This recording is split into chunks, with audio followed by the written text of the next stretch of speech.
On March 2018, a man walks into the Guardian's office with a USB drive. That drive has the proof that Facebook sold over 87 million people's personal info, which was used to manipulate elections. S tier. This is just one of the business controversial news. This is business's controversial list. Travis Kalanick, who made such a goated app Uber, but then he got fired from his own company for being so toxic. In 2010, when we all bumping up Love the Way You Lie. On the other side, Travis and his co-founder are in Paris and they can't get a cab from there, and that where the idea of Uber births. Now suddenly you can get a ride in minutes without talking to a dispatcher. But inside Uber office, absolute chaos. Employees called Uber HQ a frat house. Tons of sexual harassment complaints coming. Travis had a rule, which basically meant work until you collapse or get fired. A tier. Uber changed the world in a good way, but Sam Altman, who made chatgpt, changed the world too. I guess everyone remembers discovering chatgpt as a little cute thing back in 2022. We're using it to complete our little task assignment. But then,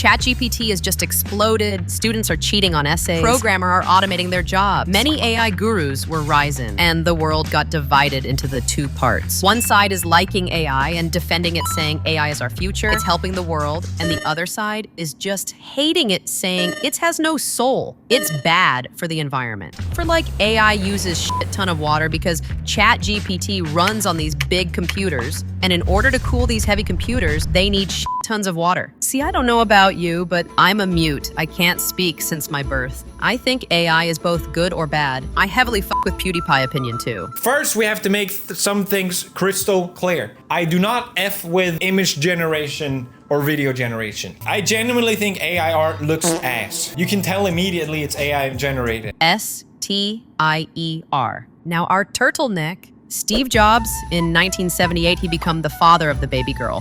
But he decided to decline that. Lisa is her own daughter, and he refused to pay child support for her. He even got paternity test, which results in 94.4%. Yet, he still denied her. Years later, he names a computer Lisa. He said this is some big computerish name, but deep down, it's his way to say sorry. And it kind of worked, because few years later, both of their relationship got better. Lisa officially changed her name to something I forgot. I'll just write it on screen. C tier. Elizabeth Holmes, owner of Theranos. Theranos is some kind of blood testing, health-related company. She did one of the biggest scandal in this video. In 2003, Elizabeth drops out of Stanford at the age of 19 and starts Theranos. She claims that she invented a machine that can test for 200 plus diseases with one drop of blood. And Elizabeth has a secret weapon that she wore black turtlenecks like Steve Jobs, and she spoke in a fake deep voice. Over the last 11 years, we've reinvented the traditional laboratory infrastructure. And never once blinked in interviews. Well, actually, south. In all the time. I don't know how, but investors just threw $700 million at her. Walgreens put her machines in stores. Safeway spent $350 million preparing for a partnership. Her plan is going really well, but in 2015, John Carreyrou, a Wall Street Journal, starts investigating Theranos, and as expected, the fucking machines don't even work. Theranos was using other companies' equipment and faking result. Later, her real voice got exposed. Elbow, and we talked to our lab team, and they said, okay, you can do C for creativity. On a one sunny day, you just enjoying your life working to make Twitter a better place. But then,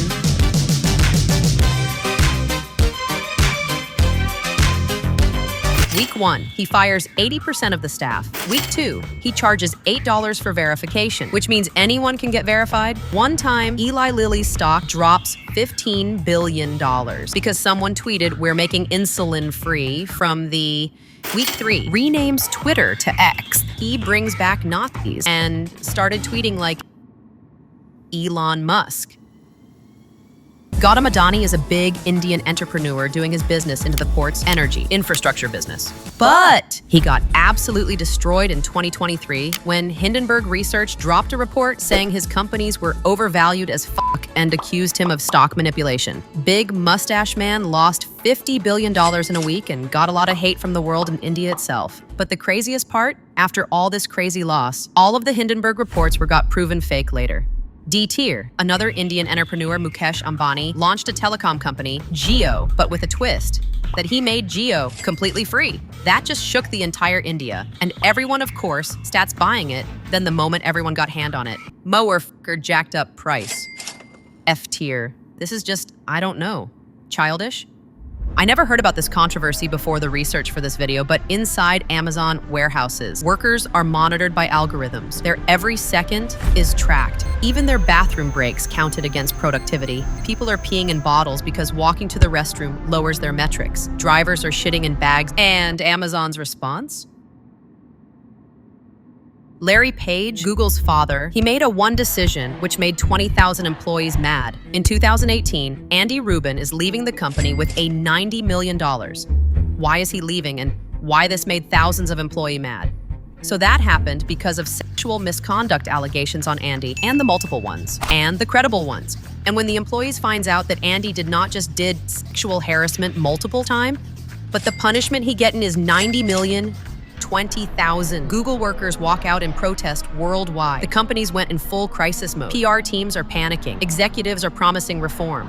D tier. Ultimately, nothing happened. Reed Hastings runs Netflix, but he's on a generational run of making terrible decisions. First, his content strategy that makes zero sense. Netflix cancels some of that goated shows after one season because they don't hit some stupid algorithm metric, but continues fucking Emily in Paris. Netflix greenlights safe content, which people finish quickly rather than ambitious shows, which people actually love. I was so upset the whole day when 1899 got canceled. I don't know if you heard about it. If not, please go watch it. After the video, of course, in 2022, Buffalo, New York. Some Starbucks workers want better pay and consistent schedules. Howard hears about it, and I don't know why, but completely loses it. Starbucks employees floods Buffalo branch with corporate managers holding "We're a family" boards. Workers unionize. Hundreds of stores across the country start doing the same. Howard's move?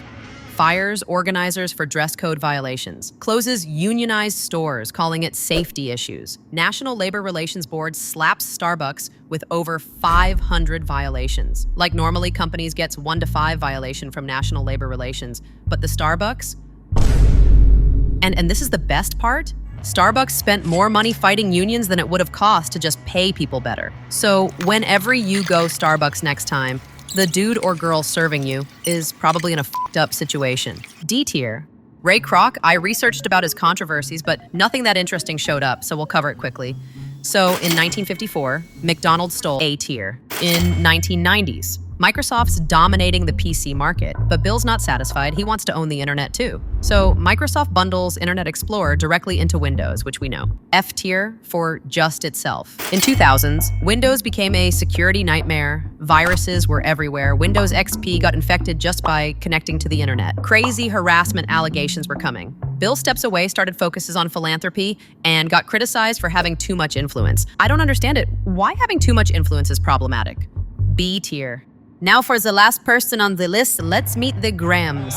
Aubrey Drake Graham. Drake, his biggest business controversy isn't about music. It is about gambling. W's in the shot. And some questionable decisions involving minors. In 2022, Drake signs a massive partnership with Stake, an online gambling platform. He starts live streaming himself, betting hundreds of thousands of dollars, and starts posting it all for his 150 million Instagram followers account. People start questioning him about Stake, or that even if his bets are even real, or if Stake's just giving money. My take is that it's all Stake's money. Drake business is gambling, which is already controversial. But the real controversial thing is him messaging minor girls. Drake has a pattern of texting teenage girls. He was seen messaging Millie Bobby Brown. He was texting Billie Eilish too when she was 17. There's video of him kissing a 17-year-old fan on stage, and after finding out her age, he then kissed her again and saying, "I can't go to jail yet."